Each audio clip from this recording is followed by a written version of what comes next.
me llamo Ariel. Desde que tengo memoria, mi vida ha girado en torno a una familia grande, ruidosa y, a veces, demasiado complicada. Somos 8 hermanos en total, yo soy la cuarta, justo en medio, y quizá eso explica mucho de lo que sentí a lo largo de mi vida, no ser la mayor con responsabilidades claras, ni la menor con cuidados asegurados, sino alguien a medias, invisible muchas veces, y obligada a hacerse escuchar en medio del caos. Mis padres siempre fueron personas trabajadoras, pero el dinero nunca alcanzaba. Crecí viendo a mi madre estirar cada peso como si fuera un milagro y a mi padre aceptar trabajos dobles, incluso triples, con tal de mantener la casa. Aún así, desde pequeña aprendí lo que significaba escuchar la frase no alcanza. Esa frase se convirtió en un eco que parecía acompañarme en cada etapa de mi vida. De niña, no me daba cuenta de las comparaciones, de los favoritismos que a veces mis padres, sin querer, marcaban. Pero al crecer, todo empezó a ser evidente. Había hermanos que recibían más apoyo, ya fuera para estudiar o emprender, mientras que a otros simplemente se les decía, haz lo que puedas con lo que tienes. Yo pertenecía a ese segundo grupo. No es que mis padres no me quisieran, pero las prioridades siempre parecían estar en otro lugar. Cuando llegamos a la adolescencia, los conflictos por dinero empezaron a dividirnos poco a poco.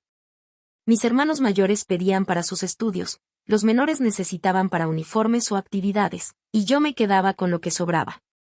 Lo que más dolía no era la falta de dinero en sí, sino cómo esa falta empezaba a moldear la manera en que nos relacionábamos entre nosotros. Había celos, resentimientos, comparaciones constantes. Y yo me repetía una y otra vez que no quería vivir de esa manera, que no iba a permitir que el dinero definiera quién era o cuánto valía. Con los años, la situación se volvió más complicada. Mi padre enfermó y no podía trabajar igual. Mi madre, que siempre había sido fuerte, empezó a desgastarse entre cuidar de él y mantener unida la casa. Entonces comenzó la verdadera batalla, quién aportaba más, quién se sacrificaba más, quién merecía más reconocimiento.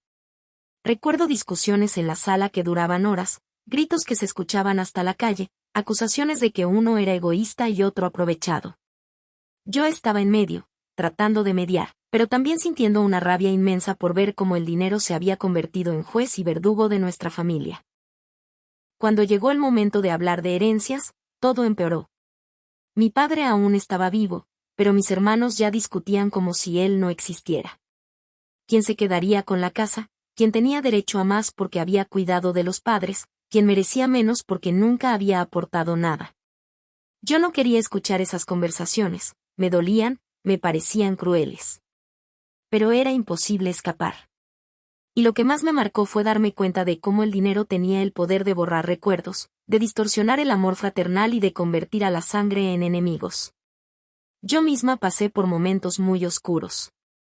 Hubo días en que sentí que no valía nada porque no podía competir con el éxito de algunos de mis hermanos, que se habían ido al extranjero o habían construido negocios propios.